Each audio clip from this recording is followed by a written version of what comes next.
বাবা বা মা ছাড়া বড় হয়েছে অন্যের সংসারে, তারা এগুলো বুঝতে পারে। নবী সাল্লাল্লাহু আলাইহি ওয়াসাল্লাম এতিমদের প্রতি এত রহমদিল কেন ছিলেন? কারণ তিনি তো এতিম অবস্থায় বড় হয়েছেন, তিনি তার কষ্টটা বুঝতেন।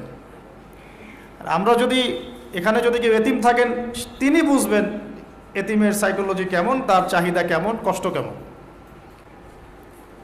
চাচা আবু তালেব তাকে এত মহব্বত করেছেন, আমি ভাষায় প্রকাশ করতে পারবো না।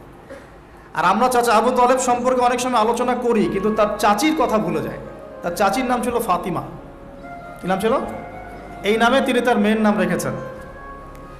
এই ফাতিমা, তার চাচি, নবী সাল্লাল্লাহু আলাইহি ওয়াসাল্লামকে আলাদা করে ডেকে খাওয়াতেন, মহব্বত করতেন। তিনি কিন্তু তার সন্তান না, অন্য কারো সন্তান। একজন মেয়ের পক্ষে অন্যের সন্তান মানুষ করা চারটাখানি কথা না।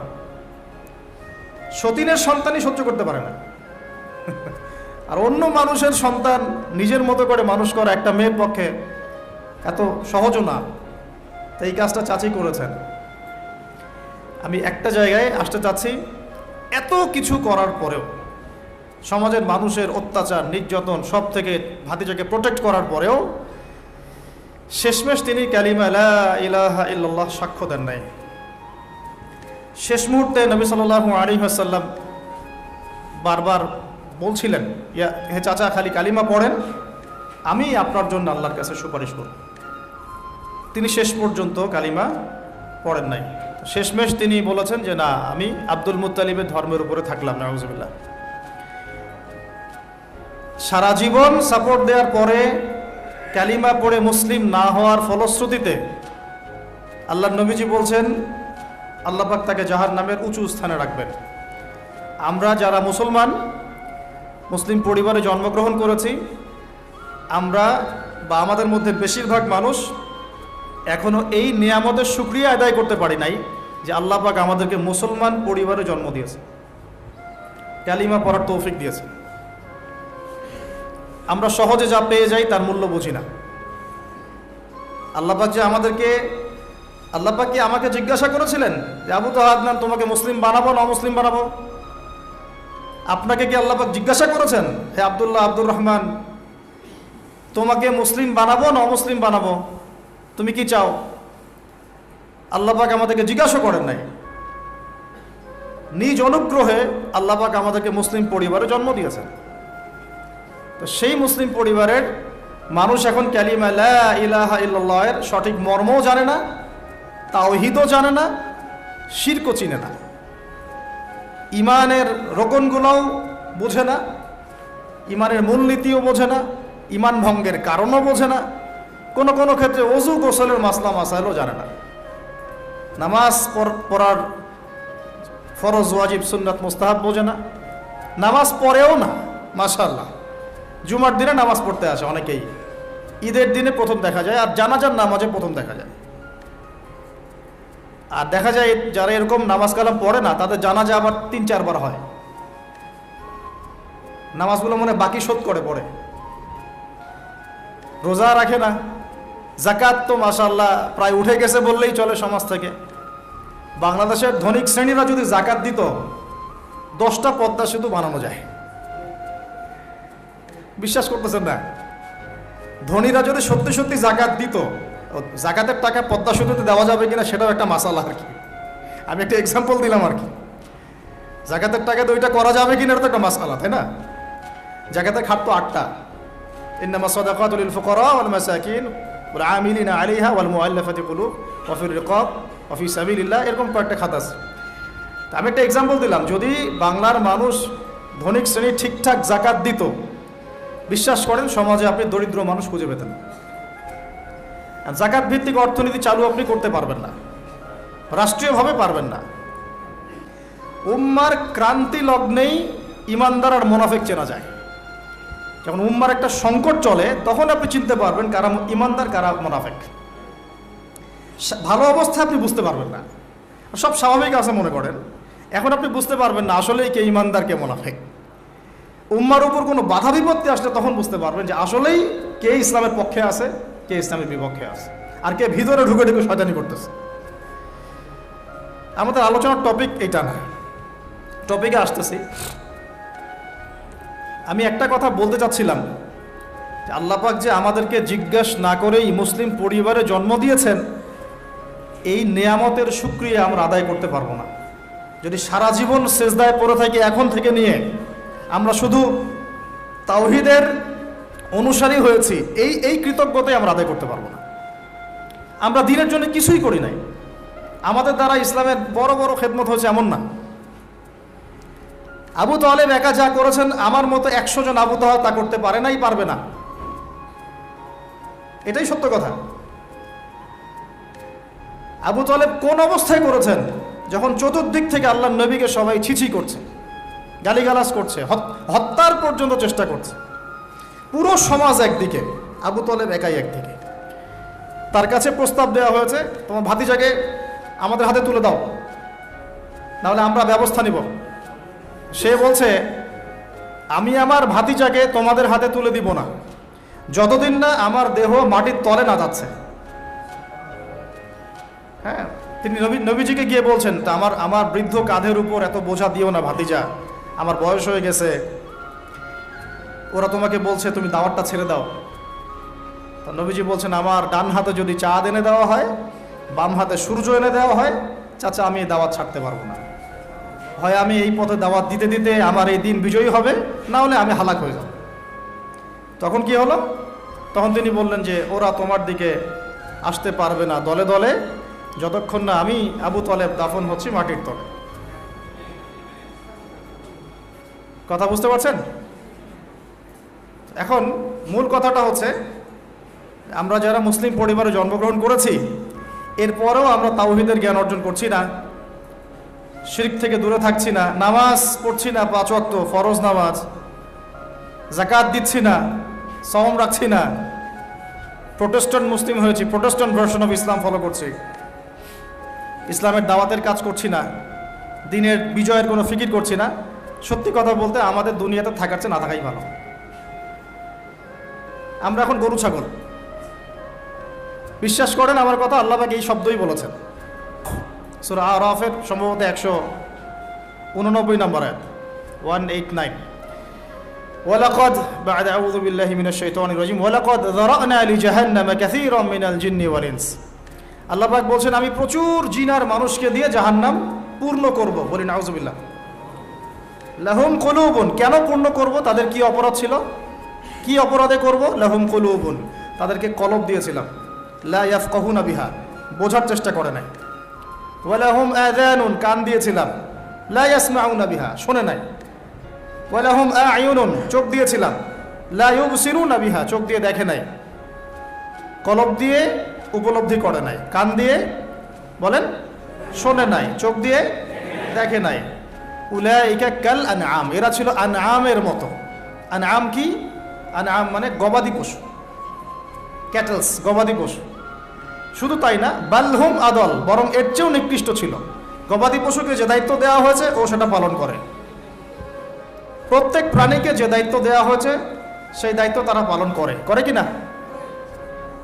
না হলে আমরা এত বড় বড় বড় প্রাণীর সাথে কিভাবে পেরে উঠতাম? একটা গরু নির্দ্বিধায় জীবনকে সঁপে দিচ্ছে, বিদ্রোহ করছে না, করছে? তো আল্লাহ পাক এই কথা বলছেন, উলাইকা কাল আনআম, তারা হচ্ছে গবাদি পশুর মতো। বালহুম আদল, বরং তার চেয়েও নিকৃষ্ট। কারা? উপলব্ধি করে না, দেখে না, শোনে না। এখন আমাকে উত্তর দেন দেখি, আমাদের মধ্যে এখানে কোন ব্যক্তি আছেন যে চোখে দেখেন না, কানে শোনেন না, উপলব্ধি করেন না? আমরা সবাই চোখে দেখি। এই চোখে দেখি কি না? দেখতে পাচ্ছেন তো আপনি? কানে শুনতে পাচ্ছেন কি না? তাহলে আল্লাহ পাক কোন চোখের কথা বলছেন আর কোন কানের কথা বলছেন যেগুলো অন্ধ? বলেন। নিঃসন্দেহে অন্য একটা চোখ আছে, আরেকটা কান আছে, আরেকটা চোখ আছে, কান আছে, এটা কোথায়? কলবে। তাহলে আবু জেহেল আল্লাহর নবীকে চিনতে পারছে না, আবু বকর রাদিয়াল্লাহু আনহু চিনতে পারছেন, তাহলে দুজনের তো বাইরের চোখ একই। কোন চোখ তাহলে অন্ধ আবু জেহেলের, যে কারণে আবু জেহেল আল্লাহর নবীকে চিনতে পারল না? বলেন। এখন বলেন, মুসলমান পরিবারে জন্ম নেওয়ার পরে আমরা যারা নামাজ পড়ি না, যাকাত দেই না, রোজা রাখি না, সামর্থ্য হয়েছে হজ করি না, জুমার দিনে আসি, ঈদের দিনে আসি, হ্যাঁ, সৎ কাজে আদেশ করি না, অসৎ কাজে নিষেধ করি না, কোরআন তেলাওয়াত করা শিখি না, রাসূলের সুন্নাহ মাফিক জীবন গড়ি না, আর অর্থনীতি রাজনীতিতে গেলাম না, ওটা গেলামই না, বাদ। ওটা তো অনেক বড় স্কেল। তাহলে আমাদের কি চোখ আসলেই আছে, কান আসলেই আছে, কলব কি আসলেই জিন্দা, না সত্যিকার অর্থে আমরা গবাদি পশু হয়ে গেছি? আত্মপর্যালোচনা করতে হয়। তো আত্মপর্যালোচনা, মোরাকাবা মানে হচ্ছে আত্মপর্যালোচনা।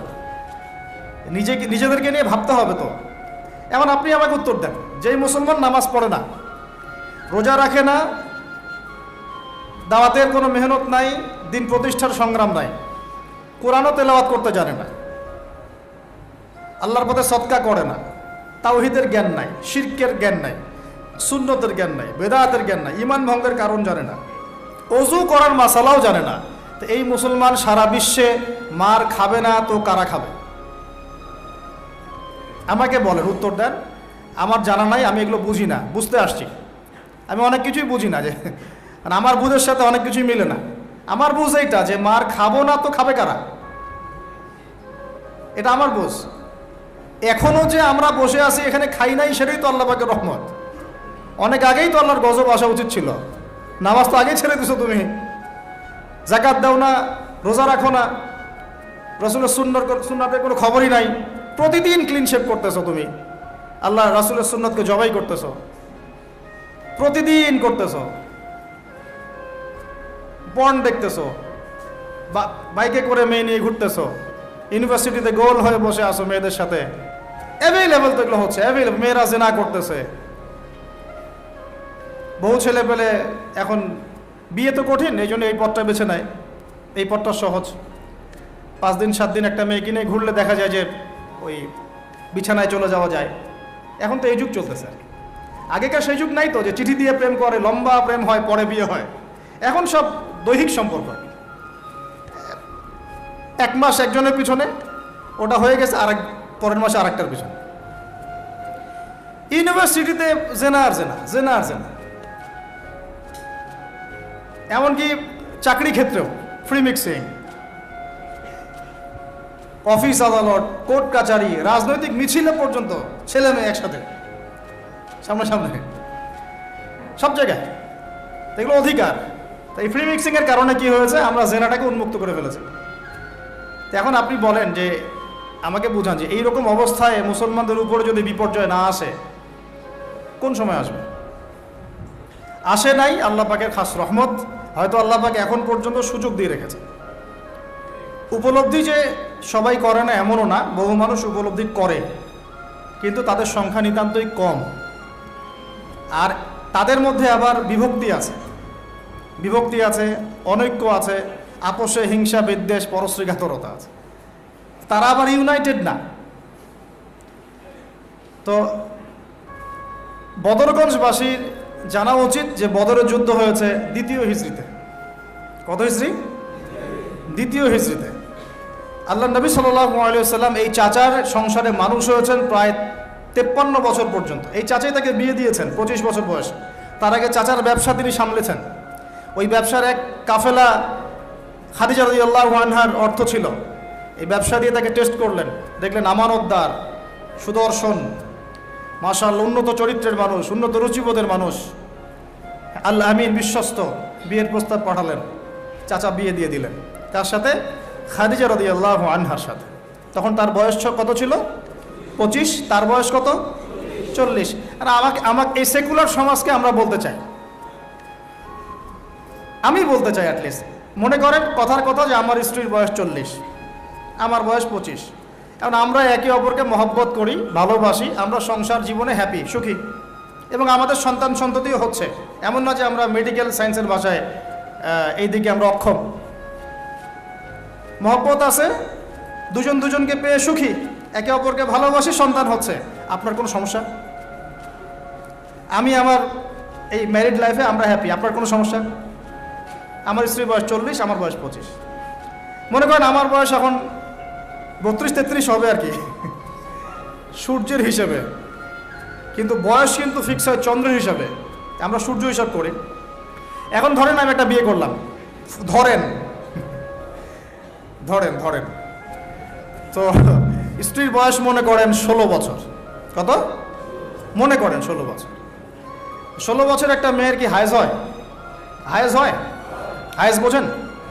আচ্ছা, সে কি সন্তান জন্মদানে সক্ষম? সক্ষম। সে কি ম্যাচিউর, ফিজিক্যালি স্ট্রং? এখন ওর বয়স 16, আমার বয়স 32। এখন ও আমার সাথে হ্যাপি, আমি তার সাথে হ্যাপি, সন্তান জন্ম হচ্ছে, দুজন সুখে আছি, মহব্বতের সাথে আছি, সুস্থ আছি, কোনো সমস্যা আপনার? তো এই হলো অবস্থা, সার্কাস। এখন এই 16 বছরের মেয়ে, আপনার মেয়ে, আপনি বিয়ে দিতে পারবেন না। বলবেন যে আপনি রাষ্ট্র আইনের বিরুদ্ধে কথা বলছেন। না, আমি বিরুদ্ধে কথা বলছি। আমি বুঝাচ্ছি যে এটা কতটা অসার একটা আইন। 16 বছরের একটা মেয়ে যদি জেনা করে, আপনি উৎসাহিত করছেন। 16-17 বছরের মেয়েরা জেনা করে না? স্কুলে, কলেজে, বিশ্ববিদ্যালয়ে, এইখানে ওইখানে। এর বিরুদ্ধে আপনার ব্যবস্থা কি, অ্যাকশন কি? কিন্তু 17 বছর একটা মেয়ে যদি বিয়ে করে, আপনি তো কাজীকে ধরে জেলে দিয়ে দিবেন একেবারে। এখন বলেন, এটা কি আমি মানতে বাধ্য? এখন জোর করে চাপাই দিলেন, ল করে দিলেন, মানতে বাধ্য হয়ে গেলাম। তা আসলে কি কোরআন সুন্নাহ সমর্থিত হলো? এখন জবাব দিবেন আল্লাহর কাছে আপনি। জনগণ কিছুই বলতে পারবে না। আমরা শুধু জ্ঞানতাত্ত্বিক একটা ডিবেট করলাম এবং আপনাকে দেখালাম যেটা একটা অসার। তারপরেও যেটা হয়েছে হোক, অ্যাটলিস্ট বিয়েটা সহজ করলে ভালো হতো। বিয়েটা কঠিন হয়ে গেছে, এই জন্য এটা জেনার রাস্তা বেছে নেয়। তো আমরা জেনাকে উস্কে দিচ্ছি। আরে ভাই, 16-17 বছর তো দূরের কথা, এখন 13-14 বছরের মেয়েরাই দেখবেন ঠিক নাই। আপনি মনে করেন এখনকার স্কুল কলেজের মেয়েগুলো খুব দুধে ধোয়া তুলসী পাতা? যখন 15 বছর আগে যে যুগটা ছিল, 20 বছর আগে, আর এখন তো আর অনেক আপডেটেড। এখন ওরা ওইসবে বিশ্বাসী না। গল্প করে যে কার কয়টা, কার কয়টা। ধর্ষণের শাস্তি কি? ইসলামের শাস্তি কি? মৃত্যুদণ্ড। কয়টা কার্যকর করতে পারবেন আপনি? তো সব দিকে সমস্যা। আমি যে পয়েন্টে আছে এখানে চলে আসেন। তার বয়স তখন 40, আমাদের নবীজির বয়স 25। ম্যারিড জীবনে হ্যাপি, 6টা সন্তান হয়েছে। কয়টা? আর নবী সাল্লাল্লাহু আলাইহি ওয়াসাল্লাম খাদিজা রাদিয়াল্লাহু আনহার কাছ থেকে যে মমতা, যে ভালোবাসা, যে সাপোর্ট পেয়েছেন, এটা বিরল। এই যুগে এমন মেয়ে পাওয়া হয়তো বা সম্ভব না। কারণ এই যুগে তো আমরাও সাহাবীদের মতো না। আমরা যদি সাহাবীদের মতো না হতে পারি, আমরা মহিলা সাহাবীদের মতো স্ত্রী আশা করি কিভাবে? মাশাআল্লাহ। এখন নবী সাল্লাল্লাহু আলাইহি ওয়াসাল্লামের কাছে সমাজের জাহিলিয়াত ভালো লাগে না। একটু বোঝার চেষ্টা করি, কি জাহিলিয়াত ভালো লাগে না? তিনি দেখেন যে মক্কার মানুষ মূর্তি পূজা করে, তিনি দেখেন মক্কার মানুষ সুদ খায়, মক্কার মানুষ জেনা করছে, মাদক খাচ্ছে, হানাহানি, মারামারি, কাটাকাটিতে আছে। তার এগুলো ভালো লাগে না। তিনি এখান থেকে সরে যান, দূরে দূরে থাকেন, দূরে দূরে থাকেন। হেরা পাহাড় আছে, হেরা গুহা, ওই পর্বতের গুহায় তিনি একা একা নির্জনতা অবলম্বন করেন। কারণ যখন আপনি একটা ভালো রাস্তায় থাকবেন, সমাজের অন্যান্য খারাপ বিষয়গুলো আপনার পছন্দ হবে না, নিচে থেকে ভালো লাগবে না।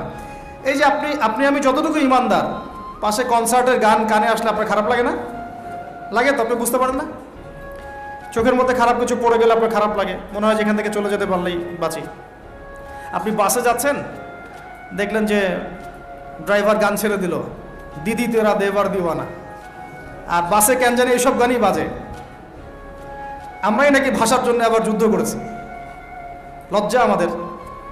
আমরাই নাকি ভাষার জন্য রক্ত দিয়েছি, কিন্তু আমাদের সব কেন জানি হিন্দি সংস্কৃতি। হ্যাঁ, তো কত বড় ভণ্ডামি আমাদের মধ্যে আছে দেখেন। ভাষার জন্য আমরা লড়াই করেছি, জীবন দিয়েছি, গর্বের।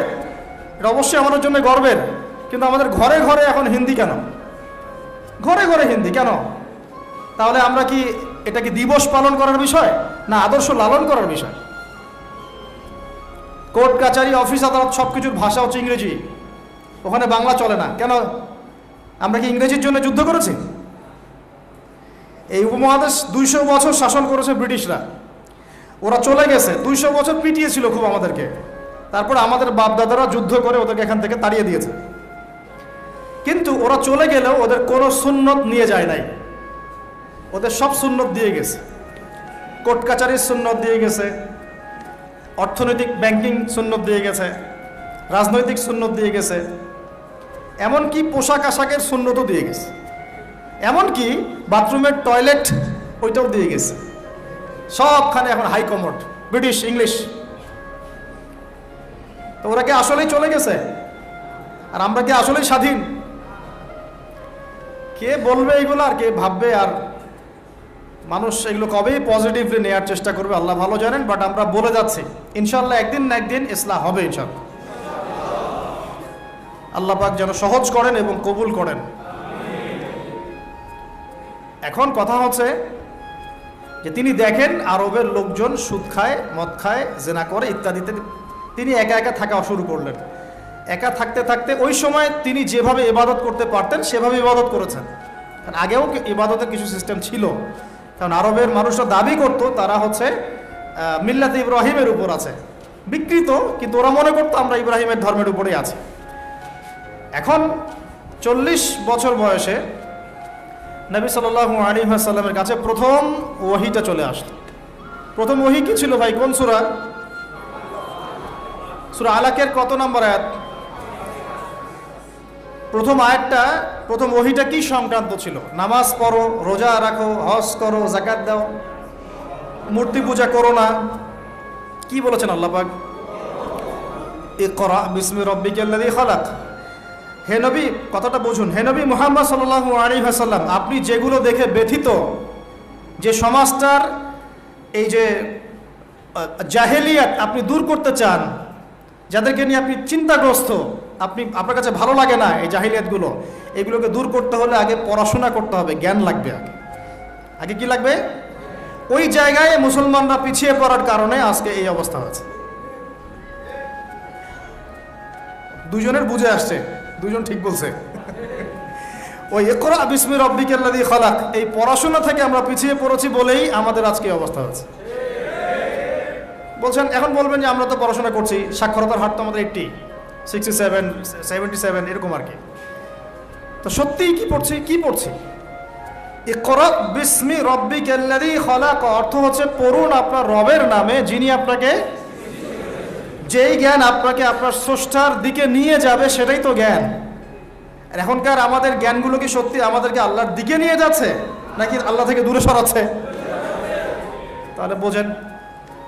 এখন আপনি যদি বলেন যে তাহলে কি আপনি শুধু মাদ্রাসা শিক্ষাকেই সমর্থন করছেন, জেনারেল শিক্ষা সমর্থন করছেন না? আমি বলবো না, আমি নিজেও জেনারেল শিক্ষিত একজন মানুষ। আমরা অনার্স মাস্টার্স করেছি এবং আমরা কখনো সেকেন্ড হইনি আলহামদুলিল্লাহ, একবার ছাড়া। তো আমরাও জানি ব্যাপারগুলো কি।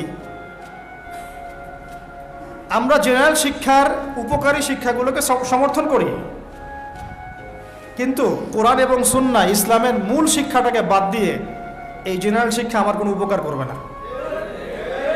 আবার একই সাথে কোরআন এবং হাদিস এই দুটাতে দক্ষ হয়েও যদি আমরা বর্তমান বিশ্বের উপকারী জ্ঞানগুলো অর্জন করতে ব্যর্থ হই, তখন কোরআন সুন্নাহকে হাতে নিয়েও এই বিশ্বকে চ্যালেঞ্জ করতে পারবো না। তাহলে দরকার কি? সমন্বয়।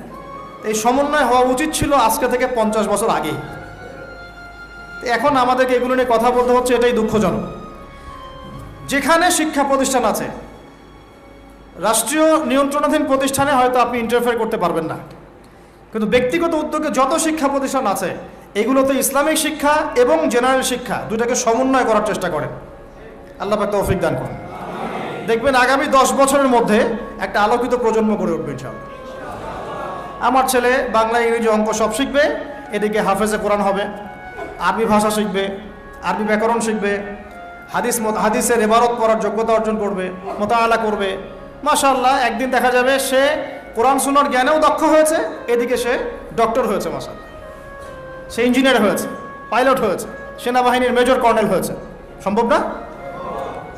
অনেক ডক্টর দেখবেন যে 50 বছর বয়স হওয়ার পরে ইসলামের দিকে এসে চর্চা করা শুরু করে, তারপরে দিনের দিকে হেদায়েত হয়ে দিনের উপকারে কাজ করছে।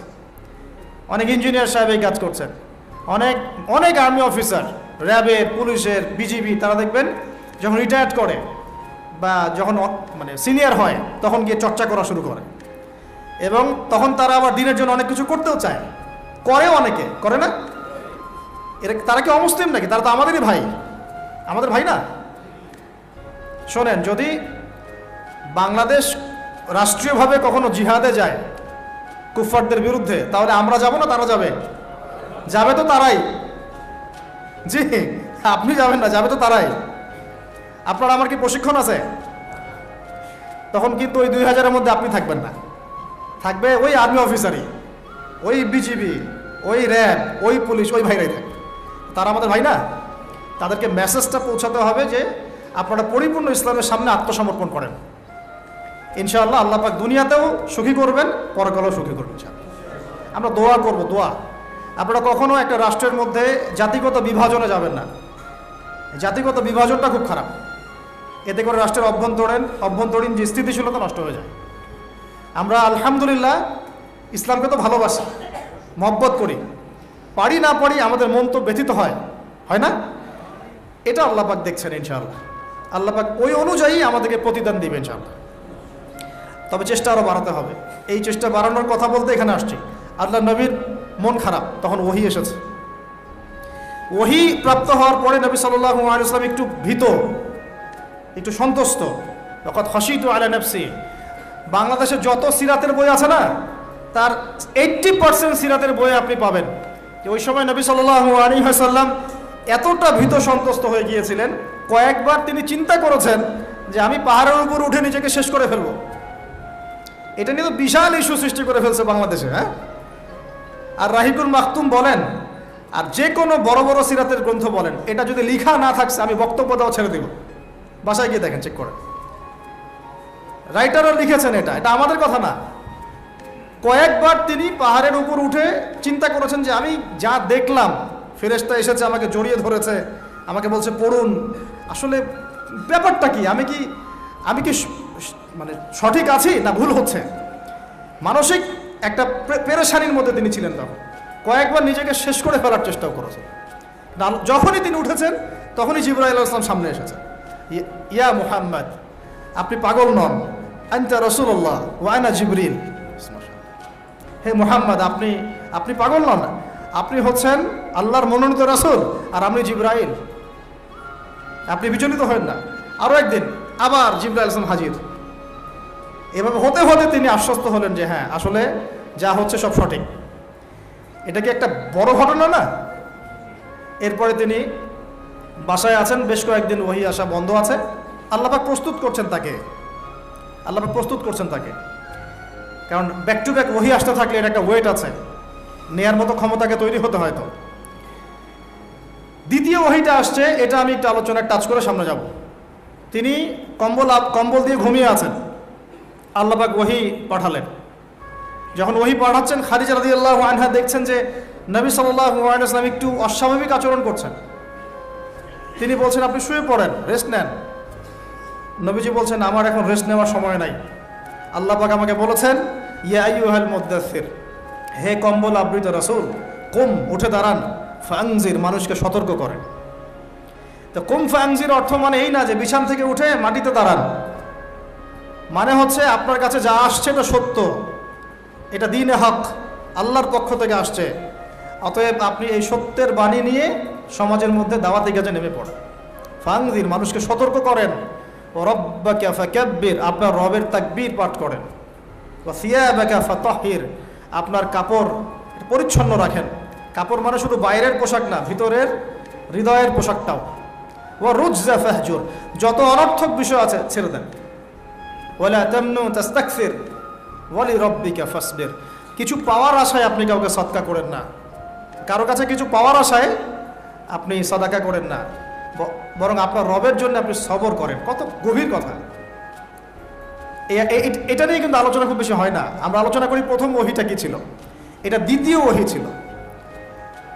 উঠুন, সতর্ক করুন। আপনি যা ভাবছেন এরকম কিছু না, আপনি নবী, আপনি শেষ নবী। এই মহাবিশ্বে আপনার মতো কোনো নবী আসে নাই। আপনি সর্বশ্রেষ্ঠ নবী, আপনি সর্বশ্রেষ্ঠ আখলাকের অনুসারী, আপনার উম্মত হচ্ছে সর্বশ্রেষ্ঠ উম্মত। আপনি উঠুন, মানুষকে সতর্ক করুন, কাপড় পবিত্র রাখুন, অনর্থক বিষয় ছেড়ে দেন, আল্লাহর জন্য সবর করেন, আল্লাহর জন্য তাকবীর পাঠ করেন, বলেন আল্লাহু আকবার। এই শুরু হলো মিশন। এই মিশন শুরু হওয়ার পরে 13 বছর, কয় বছর ভাই? 13 বছর মক্কায় তিনি প্রথম 3 বছর গোপন দাওয়াত দিয়েছেন, তারপরে প্রকাশ্য দাওয়াত দেওয়া শুরু করেছেন। এই প্রকাশ্য দাওয়াত যখনই দেওয়া শুরু করেছেন, ব্যাস সমাজে কনফ্লিক্ট লেগে গেল, হক আর বাতিলের লড়াই। তিনি যাদেরকে নিয়ে দাওয়াত দিচ্ছেন, আবু বকর সিদ্দিক, ওসমান বিন আফফান, আব্দুর রহমান বিন আউফ, তালহা বিন উবাইদুল্লাহ, সাদ ইবনে আবি ওয়াক্কাস, হ্যাঁ, বেলাল ইবনে রাবাহ, আব্দুল্লাহ বিন মাসউদ, এরকম সাহাবী 40 জন বা 80 জন। আর নিজের ঘরে আছে স্ত্রী আলী ইবনে আবি তালেব, যায়েদ ইবনে হারেসা, জাফর বিন আবি তালেব। আর এই দাওয়াত যখন চলতে লাগলো, সমাজের মানুষ প্রকাশ্য রূপ যখন ধারণ করলো, এই পক্ষে আছে আবু জেহেল, আবু লাহাব, উতবা, শাইবা, রাবিয়া, আশরাক বিন শারিক, এরকম কিছু মানুষ। ঠিক আছে, এমন কনফ্লিক্ট যে এটা কিছুতেই মিউচুয়াল হচ্ছে না, কিছুতেই হচ্ছে না। সিরাত পড়তে হবে আপনাদেরকে, একটা লেকচারে সব কিছু তো বলা যাবেই না, সময় আমাদেরকে অ্যালাউ করবে না, পাশাপাশি আমারও এনার্জি কুলাবে না। ঠিক আছে, এমন কোনো কষ্ট নাই যা তাকে দেয়া হয় নাই, সাহাবীদেরকে দেয়া হয় নাই। অর্থনৈতিক বয়কট, উত্তরাধিকার থেকে বঞ্চিত করা, বাড়ির থেকে পিটিয়ে বের করে দেয়া, হ্যাঁ, উল্টা ঝুলায় লটকায় রাখা, আমাদের রিমান্ডগুলোর মতো, শারীরিক নির্যাতন, মানসিক কষ্ট তো আছে, এটা তো মানসিক কষ্ট তো আছেই, বলার তো আর অপেক্ষা রাখে না। তারপরে কেউ বেচাকেনা করবে না, চলাফেরা করবে না, সামাজিক বয়কট, রাস্তা দিয়ে গেলে মানুষ টিটকারি মারে, এই যে পাগল যাচ্ছে, এই যে জাদুঘর যাচ্ছে। ব্যাপারটা বোঝার চেষ্টা করেন,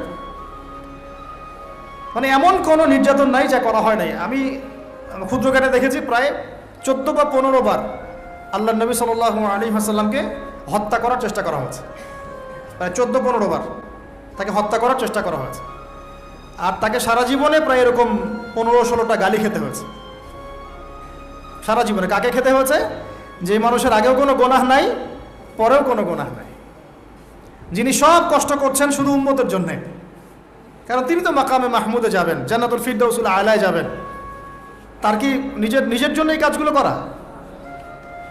13টা বছর যখন মক্কায় এভাবে নির্যাতিত হতে হলো, এই যে বলা হচ্ছে সাহাবীদেরকে গলায় দড়ি দিয়ে রাস্তায় হেঁচড়ে নিয়ে আসা হয়েছে, উত্তপ্ত বালুর মধ্যে শুইয়ে উপরে পাথর চাপা দেওয়া হয়েছে, আগুনের কয়লা জ্বালিয়ে দেওয়া হয়েছে, উপরে শুইয়ে দেওয়া হয়েছে, গায়ের চামড়া এবং গোশত, চর্বি, এগুলো গলে গলে কয়লা নিভে গেছে। আমরা কি একটু ইমাজিন করতে পারি কিনা? কিছুটা আঁচ করতে পারেন কি আসলে কি হয়েছিল 1400 বছর আগে? এগুলোই হয়েছে। এগুলো ইসলামের চিরায়ত সুন্নত, হকপন্থীদের উপর এগুলো আসবেই। যদি না আসে, ওয়াল্লাহি আপনি হকপন্থী না, ওয়াল্লাহি আপনি হকপন্থী না। আপনি প্রোটেস্ট্যান্ট ভার্সন অফ ইসলামে আছেন অথবা মডারেট ইসলামে আছেন, এটাও ঠিক ওটাও ঠিক, আমি মাঝামাঝি থাকবো। আমি এটা ফখর করে বলছি না, পশ্চিমের কয়েকটা কান্ট্রি থেকে আমাকে অফার করা হয়েছিল মালয়েশিয়া সফরের পরে, যে আমাদের এখানে আসেন, দাওয়াতি কাজ করেন, মানে দাওয়াতি কাজ করেন মানে কনফারেন্স, এইভাবে কনফারেন্স করেন। মালয়েশিয়া যেমন হয়েছে আমরা আয়োজন করতে যাচ্ছি, 7 দিনের জন্য আসেন, 3 দিনের জন্য আসেন, ঠিক আছে? তা আমি বললাম যে আমার লেকচার কি শুনছেন কোনোদিন আপনারা?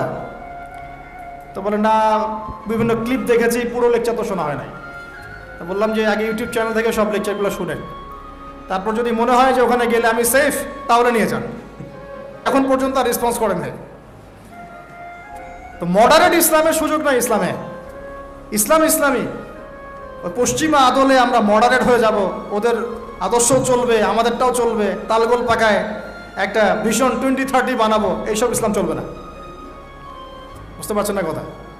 ইসলাম চির প্রাচীন, চির নতুন, চির আধুনিক, এর কোনো ব্যতিক্রম ব্যত্যয় নাই। ওর মূলনীতির কোনো পরিবর্তন হবে না, ওর মূলনীতির জায়গায় থাকবে, কিন্তু হয়তো প্রযুক্তিগত উন্নয়ন হতে পারে, শাখা প্রশাখাগত কিছু ফুরুই পার্থক্য আসতে পারে, কিন্তু আসলি কোনো পার্থক্য আসবে না। তো যে কথাটা বলেছি এটা চিরায়ত সুন্নত, যে নির্যাতনটা মক্কায় হয়েছে, যদি না হয় বুঝে নেবেন যে আপনার বা আমার ইসলামিক চলাফেরার মধ্যে কোনো একটা ল্যাকিংস আছে, বা আমরা Protestant version of Islam follow করছি। এটা হচ্ছে মুযাবযাবিনা বাইনাহুম, মানে এদিকেও না ওদিকেও না, দুটার মাঝখানে। আল্লাহ রাসূল সাল্লাল্লাহু আলাইহি ওয়াসাল্লাম বলেছেন, একটা হাদিস বলি তাহলে আপনি বুঝে নেবেন যে আমরা আসলে কোন জায়গায় আছি। কি বললাম? হাদিসটা কি? সহিহ মুসলিমের হাদিস। রাসূলুল্লাহ সাল্লাল্লাহু আলাইহি ওয়াসাল্লাম বলেছেন, ক্বালা নবী সাল্লাল্লাহু আলাইহি ওয়াসাল্লাম, মান রাআ মিনকুম মুনকারান, তোমাদের মধ্যে যে কেউ যদি কোনো অন্যায় গর্হিত কাজ দেখে, ফালইউগাইয়ির বিয়াদিহি, সে যেন তার হাত দিয়ে এটাকে প্রতিহত করে। বলেন এই লেভেলে আমরা কয়জন আছি? 0.00001%। মান রাআ মিনকুম মুনকারান ফালইউগাইয়ির, সে যেন পরিবর্তন করে। এমন না যে সামর্থ্য হলে পরিবর্তন কইরো, মানে যাদের হাত দিয়ে প্রতিহত করার ক্ষমতা আছে তারা যেন অবশ্যই হাত দিয়ে প্রতিহত করে। এখানে ধরেন একটা জেনা হচ্ছে নাউজুবিল্লাহ, বা একটা নোংরামি হচ্ছে, ফাহেসা কোনো কাজ হচ্ছে, এখানে যিনি সর্বোচ্চ দায়িত্বশীল তিনিও এখন গিয়ে কিছু বলার অধিকার রাখেন না। বলতে গেলে তিনি 10 বার চিন্তা করেন যে বললে কি হইতে পারে, তাই না? বিষয়টা বাজারের মধ্যে ধরেন সুদের একটা জুয়া হচ্ছে, জুয়া, কেউ কিছু বলতে পারে না।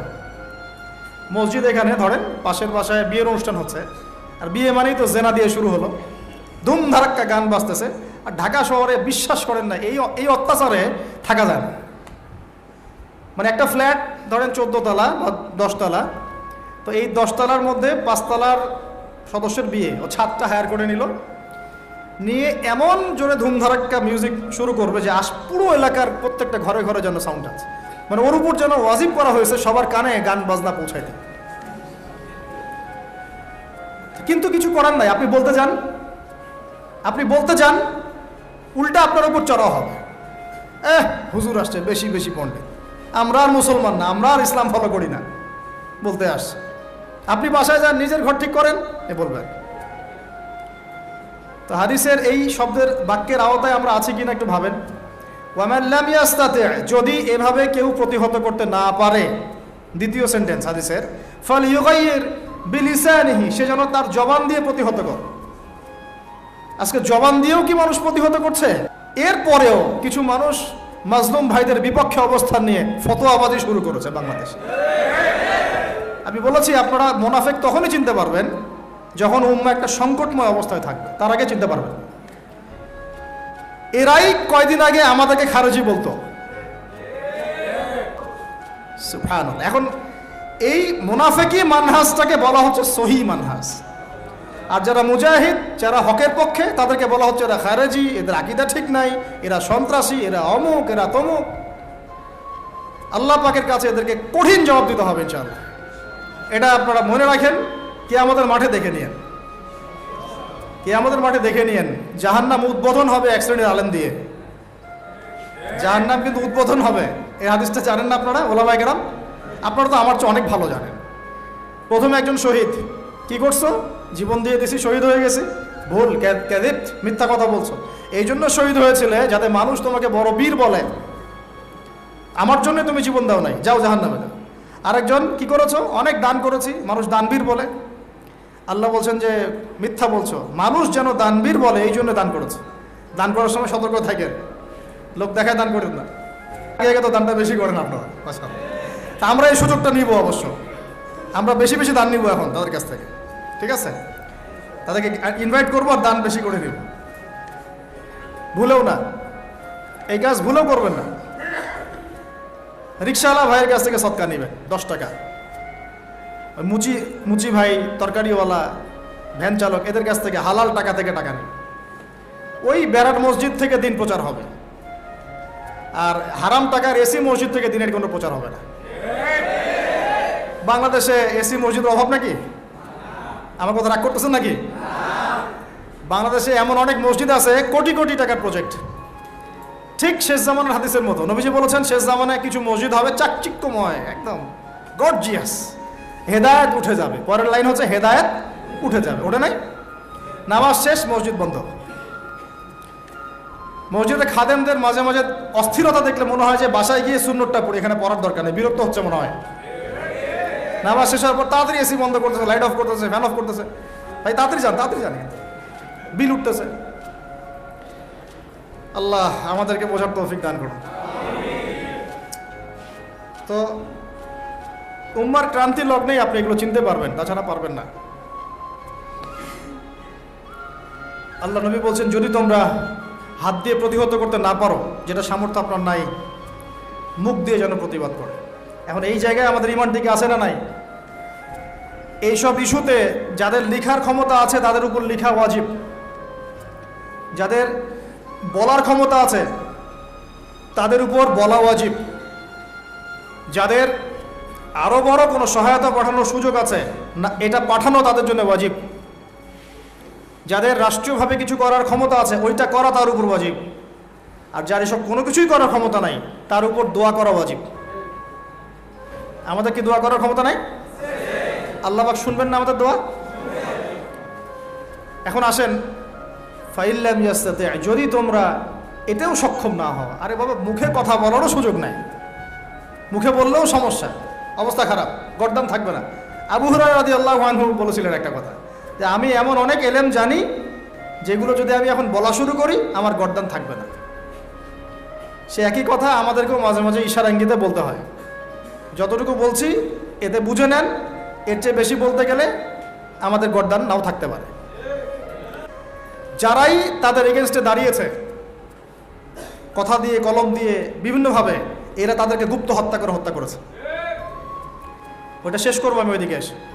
তো ভাই আমরা যারা মুখ দিয়ে বলতে পারবো না তাদের ফাইল্লাম ইয়াস্তাতি ফাবি কলবিহি, তাহলে যেন অন্তর থেকে ঘৃণা করে। এখন আপনি বলেন এই হাদিসের আওতায় আমাদের ইমান টিকে আছে না নাই? অ্যাটলিস্ট মন থেকেও কি ঘৃণা করে? সাধারণ মানুষ মন থেকে অন্তত ঘৃণা করে।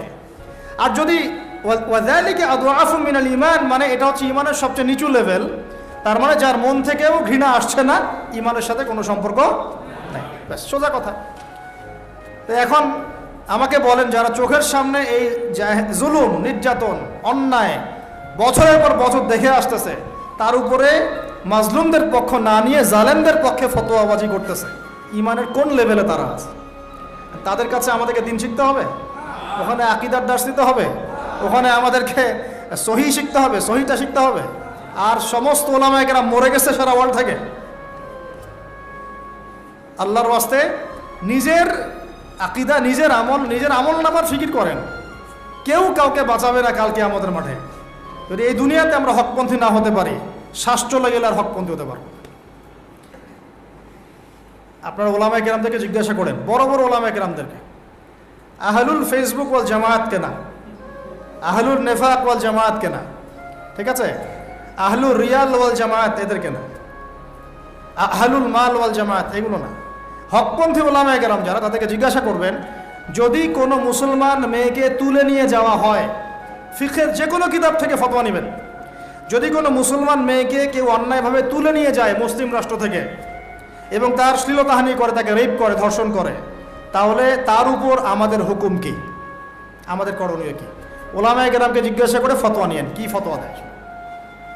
নিঃসন্দেহে তারা বলবে, যদি ওই রাষ্ট্রের সামর্থ্য থাকে তার এটার বদলা নেওয়া ফরজ। যদি তাকে কোনো কুফার নিয়ে চলে যায়, জিম্মি করে রাখে, তাকে উদ্ধারের চেষ্টা করা ওই মুসলমানদের উপর ফরজ। যদি ওই রাষ্ট্র না করতে পারে তাহলে প্রতিবেশীর উপর হক বর্তাবে, ওর উপর করা ফরজ। যদি সে করতে না পারে তার প্রতিবেশীর উপর হক বর্তাবে, তার উপর করা ফরজ। যদি কেউ না করে সারা মুসলিম উম্মার উপরে তখন দায়িত্ব বর্তাবে, সবার উপরে করা ফরজ। ৭৫ বছর থেকে চোখের সামনে এগুলো দেখে আসতেছি, কোনো প্রতিক্রিয়া নেই। আমাদের প্রতিক্রিয়া এতটুকুই, আমরা এর তীব্র নিন্দা জানাই, এটাই আমাদের প্রতিক্রিয়া। আমরা এই ঘটনার তীব্র নিন্দা জানাই, আমরা এর পাশে, আমরা তাদের প্রতি সহানুভূতিশীল। কোনো সিভিলিয়ানকে হত্যা করা উচিত নয়, এগুলো আমাদের বিবৃতি আর কি। কেউ কিছু বলতে পারে না। মিডিয়া কার হাতে? মিডিয়াগুলা ওদের হাতে। ব্যাংকিং সিস্টেম কার হাতে? ওদের হাতে। পলিটিক্যাল অ্যাফেয়ার্সগুলো কার হাতে? ওদের হাতে। অস্ত্রশস্ত্র, বড় বড় অস্ত্রগুলো কার হাতে? কি আরবের উপর নিয়ন্ত্রণ কার হাতে? আপনারা মনে করেন যে আরবের উপর নিয়ন্ত্রণ নাই, সব স্বাধীন? আরবের উপরে অদৃশ্য শিকল পড়ানো আছে। বলে আমাদের কি করার আছে, আমরা কি করতে পারি? আমরা তেল বিক্রি করতে পারি, বিশ্বটাকে ছোট করে নিয়ে আসতে হবে। হয় রাষ্ট্রের আয়তন বড় করতে হবে, না হলে বিশ্বটাকেই ছোট করে নিয়ে আসতে হবে। এই বিশ্বটাকে ছোট করার দুইটা পদ্ধতি তারা বের করেছে। একটা হচ্ছে ইন্টারনেট সেকশন, প্রযুক্তি দিয়ে বিশ্বটাকে ছোট করে নিয়ে আসা, এটা হয়ে গেছে। বিশ্বে এখন ছোট শর্ট জায়গা, এইখান থেকে ওইখানে আপনি যোগাযোগ খুব দ্রুত করতে পারবেন। বিশ্ব ছোট, আপনাকে পায়ে হেঁটে যেতে হবে না। আর একটা অপশন হচ্ছে পুরো বিশ্বে যুদ্ধ বাঁধিয়ে দিয়ে পুরো বিশ্বের আয়তন ছোট করে ফেলা। আর আমি কনফিডেন্ট আমার বক্তব্যে, এটা আমার ধারণা, আমার ইস্তেহাদও বলতে পারেন, যদিও আমি মুস্তাহিদ নই। আমার ইন্টারপ্রিটেশন, এই শব্দটা ভালো হবে, ইস্তেহাদ না বলে বলছি আমার ইন্টারপ্রিটেশন, যে